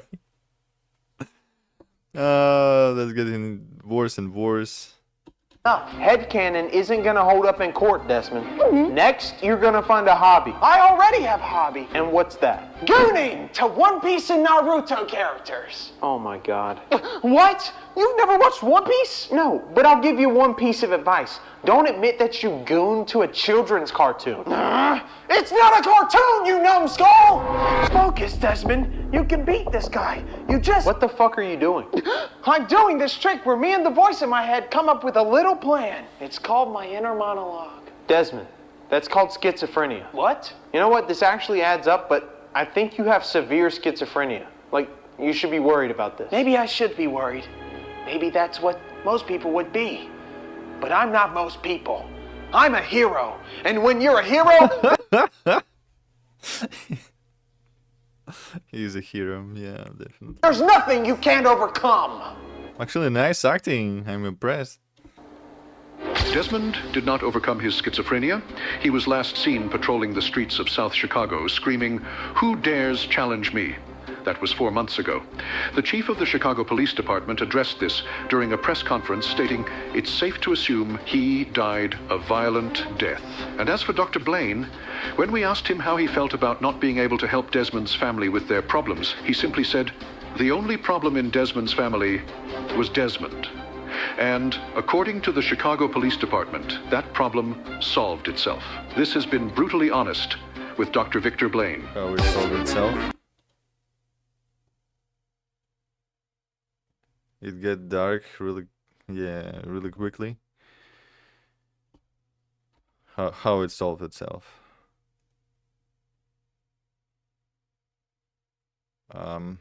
Okay.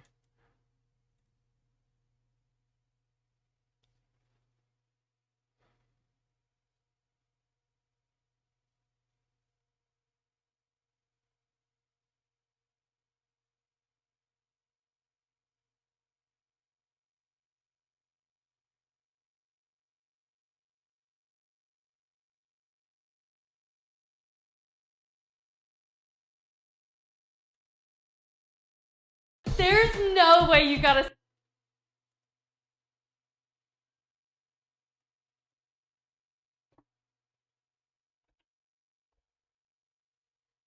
My boyfriend is not gay. There's no way you got us Taylor Swift tickets. Yes, bitch, I did that. You are the best boyfriend ever. This is Margaret, and she somehow doesn't realize she's dating a homosexual. I found my soulmate. Most guys would just use me for my body, but not James. He loves to wrestle with his friends in there. James is actually waiting until marriage. Wrestle with his friends. For me. He is such a green flag. Yeah, I wouldn't say the flag is flag has many colors. Green, but nevertheless, Margaret claims that James is planning to propose to her. So we asked her the obvious question. Why the fuck would you think that? How do I know? I found the engagement ring hidden under his bed. It has a weird shape, but the diamond is huge. Yep, that thing is huge. Anyways, Margaret told us she knew James was the one after his bravery saved her life. Y'all roll me y'all shit right now! Girl, go hide. I'll handle this. Honey, what happened? Just know I handled it. It should come as no surprise that shortly after this, Margaret caught James in the act with another man. James, are you gay? I'm not gay. I was just practicing for you. Don't lie to me!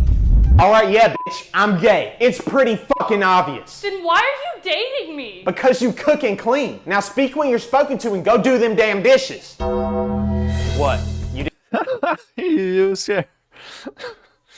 Oh shit. Didn't know gay guys. He basically got the free house worker. Can be misogynistic. We don't like girls, honey. That's kind of our whole fucking thing. These sketches are funny. I didn't watch sketches for a long time, and these sketches are damn good.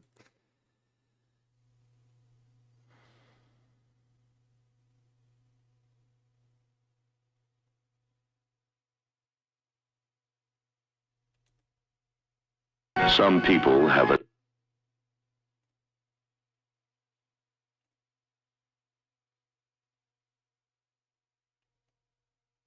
Wait, I just found the video. It has 2 million views and 100,000 likes. That's quite a huge ratio. a deep, abiding respect for the natural beauty that was once this country. Americans are taught that the people who once lived in what we now call America were stewards of the environment.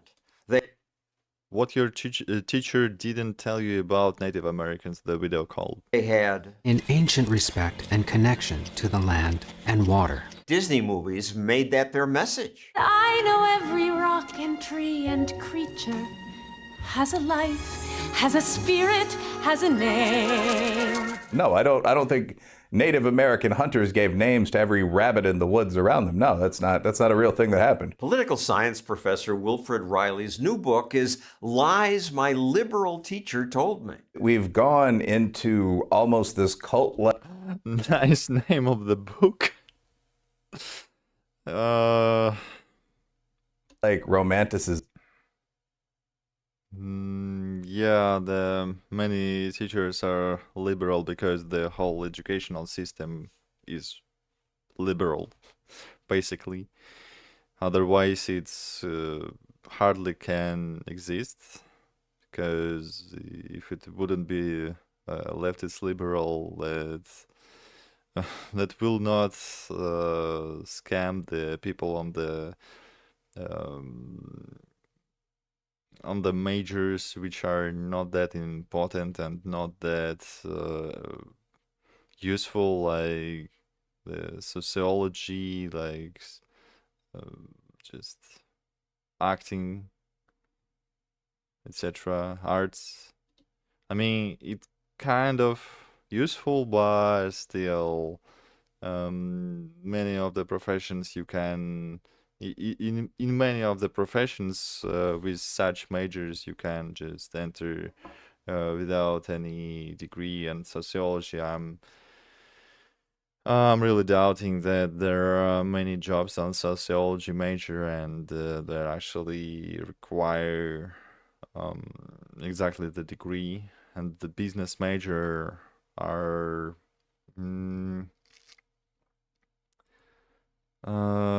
quite debatable to exist, because if you just have to have the business, you have to study on yourself and have the business. So why do you need to have the degree just to get the knowledge? You have the internet right now. So what the point? The point is to the universities getting money from the students to learn the really unnecessary topics, and which can learn by themselves and get the money of it. So yeah, that's mostly why it is liberal. But I think the technical majors and the law, possibly philosophy, they're less liberal, I guess, this assumption. Of the natives, who were great warriors and poets, but I mean, who hunted buffalo by driving herds of them off of 100-foot tall cliffs. Yet government guides for teachers say Native Americans lived in harmony with nature. There was love of every form of life. They didn't kill anything they couldn't use. That's just objectively untrue. I mean, that would mean no young male warrior, no brave ever killed for sport. I mean, we just know that's false. I heard that. I believed it. Well, I believed it too because I was 8.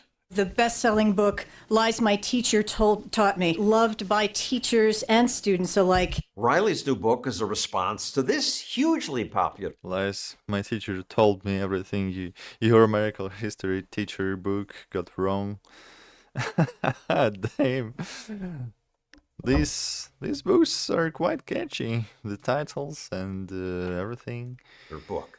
It correctly points out that American textbooks and media portrayed Columbus simply as a hero. Land down! Land down! Hooray for Admiral Columbus! Textbooks ignored Columbus's brutality and enslavement of Indians. Columbus himself wrote about his slaves, saying, "Indians make all our food, extract gold from the mines, and perform all other labors." The book was valid, right? Kids were being taught that Columbus is wonderful. I don't necessarily think your focus should be white and native atrocities against one another in a 6th grade class. Today, students are rarely taught that natives also took slaves and considered them objects of wealth. The morality of today didn't exist anywhere in the world until about 60 years ago. White people did murder the natives cruelly. What's the harm? I mean, yeah, that guy had the point that 6th grades don't need to know the white and the Native American atrocities when they are so young. It's not necessary. They can find it out afterwards. Years ago. White people did murder the natives cruelly. What's the harm in sending a counter message? You don't need a counter message. No one denies that whites and Native Americans killed each other. Sure, in 1970 in some southern schools, people might have been taught a jingoistic view of American history, but the reverse has been true for 40 years. He says the old myths don't justify new ones like the ones spread by today's social media influencers. We know firsthand how to live in harmony with the natural world. In fact, we did so since time immemorial. In reality, natives manipulated their environment. To make farming easier, they set big forest fires to clear land. Giant forest fires. You're burning alive hundreds of thousands of small animals, slower running deer. You're probably killing members of other tribes. You're modifying the environment more bluntly. U.S. government curriculum guides also claimed there was no prejudice, no major wars. Nonsensical. In the Aztec capital, there were 90-foot towers of human skulls that were brought back from their defeated enemy. 90 foot? Wait, 19 or 90? 90-foot towers of 90-foot... 90-foot towers of the human skulls? Towers of human skulls that were brought back from their defeated enemies. Oh, damn. Yeah, for sure there were wars between the American tribes, Native American tribes. Tribes even practiced cannibalism, eating enemies they killed. People saying the absolute opposite of reality. When myths persist despite obvious objective reality, that's an indicator of a kind of brain virus among people who want the myth to be real. Why does the myth of peaceful, harmonious living among Indians versus uniquely evil oppression by Europeans live on? All this to me is just downstream from Marxism. Marxism? Well, it is true that at colleges today, the most assigned economist is Karl Marx. Students are taught that Western values are bad. Critical race theory amplifies. What?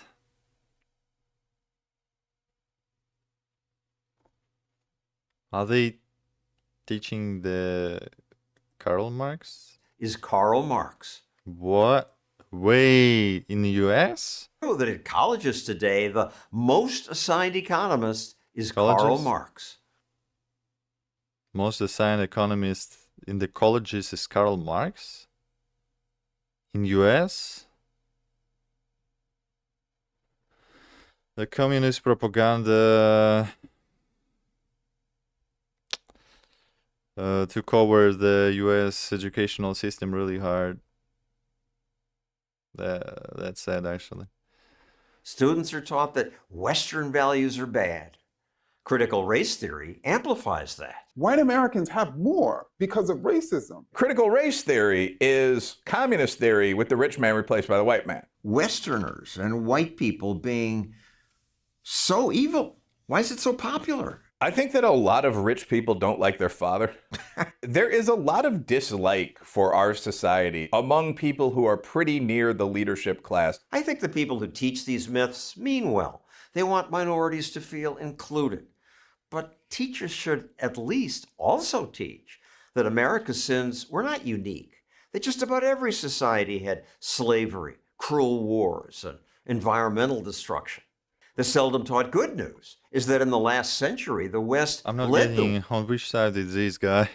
He's opposing the other bald guy takes, and here he's agreeing with the bald guy takes.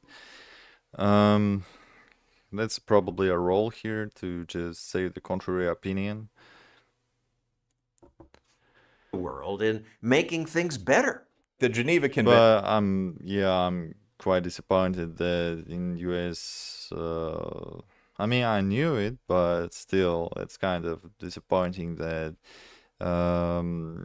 the communism has to cover the US educational system that hard. I mean, I'm not thinking that is too bad, but still, that's not should be a case, because the education and medicine, as I feel, there are two most important spheres in the society to be healthy. That's the future and health of the society. So I think in these spheres it must be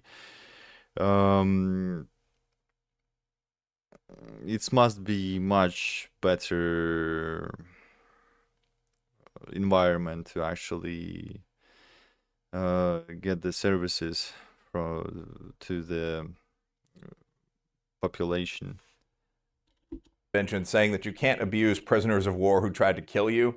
The last of those was signed in, I believe, 1949. Most of the world is getting better, and the much maligned capitalist countries now are largely responsible for lifting people out of poverty and protecting the environment. They ought to teach that. And if you want to hear what? That white guilt? For lifting people out of capitalist countries now are largely responsible for lifting people out of poverty and protecting the environment. They ought to teach that.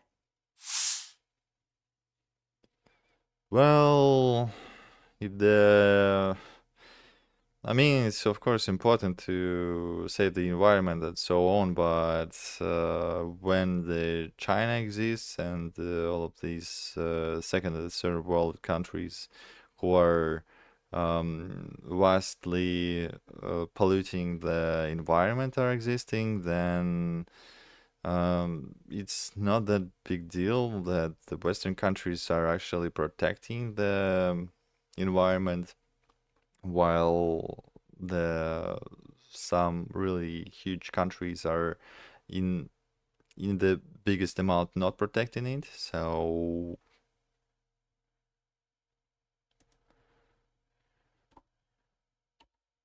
it's a controversial thing to do, to just say that, oh yeah, let's protect the environment. Of course we should, but in the case of many other states are not doing this, it's not fixing the problem in its core.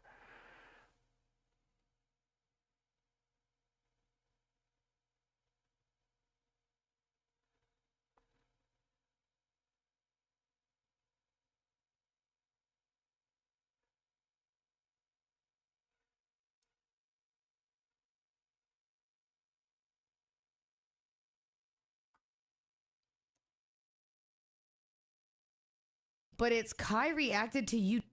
Okay, let's watch some shorts and let's move to the streaming section next. I mean to the gaming section. Dancing. Is he gonna say, "Wow, Senna, you dance amazing. You have so much rhythm, and I can really tell that you're 50%." Is that what I'm about to see? Thoughts on her Dougie? Ass. I can just tell by the first move. But it's Kai reacted to you dancing.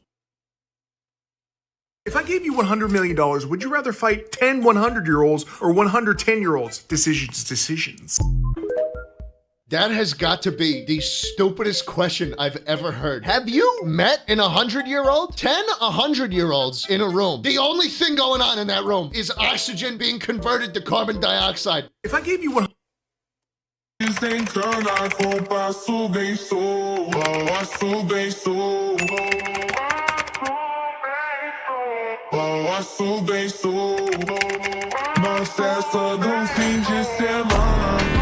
Because in Russia there is not that. His face though. That's his face. Yeah, in Russia we are not shaking the hands of the girls. That's just not how it works here. That is not in our culture. I mean, he's Caucasian, but he's still the part of the Russia. So yeah, we have the similar greetings of the girls, that we are just greeting girls without a handshake. Oh, 50 cents, bro.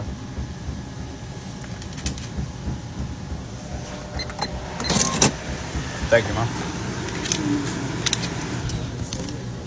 There you go.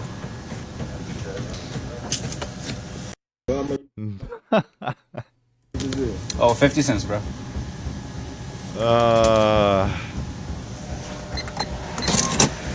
Thank you, Mom. There you go.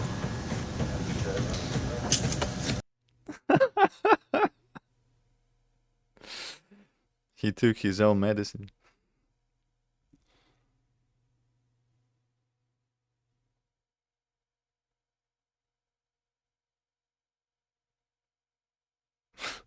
Bro shaking his head like he ain't just do the same. When this girl ordered DoorDash to her apartment, the last thing she expected would be the cops showing up at the same time as the delivery driver. Just DoorDash. Oh, okay. How I got home at the same time? When this girl ordered DoorDash to her apartment, the last thing she expected would be the cops showing up at the same time as the delivery. Bootstrap paradox. This is where Kai met Ray at. I'm finna go stand out there and see if another Ray pop up. All right, Ray, pull up. Hey, DDG, I'm a big fan of Japan. We gotta get out of here. I'm a big fan. Hey, I got it first time. I don't know. Who is he? Who is his fan? This is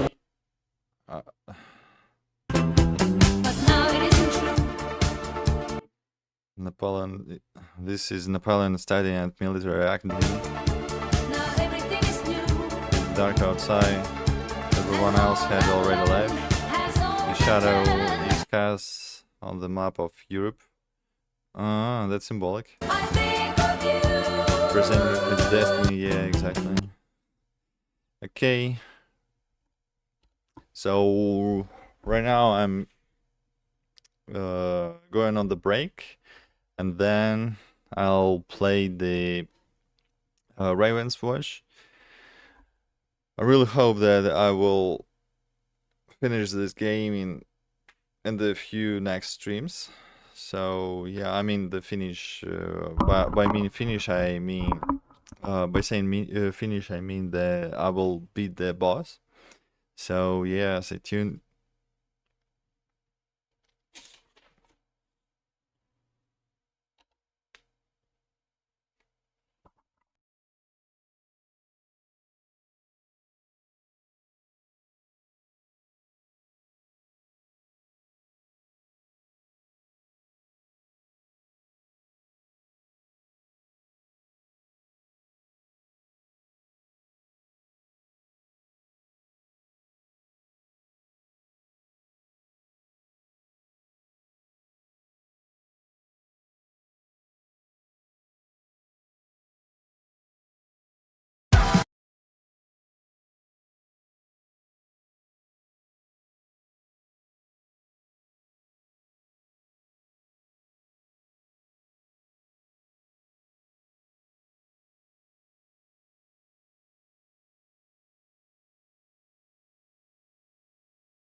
Be right back after the 10 to 20 minutes.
Gonna switch the game soon. Stay tuned.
Hello again after a break.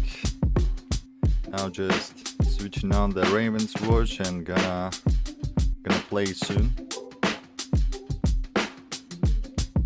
It's now landing.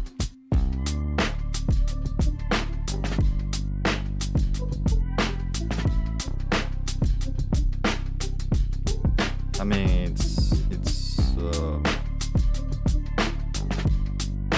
yeah.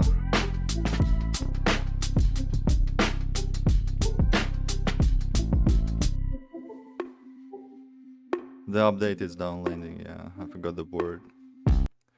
Okay.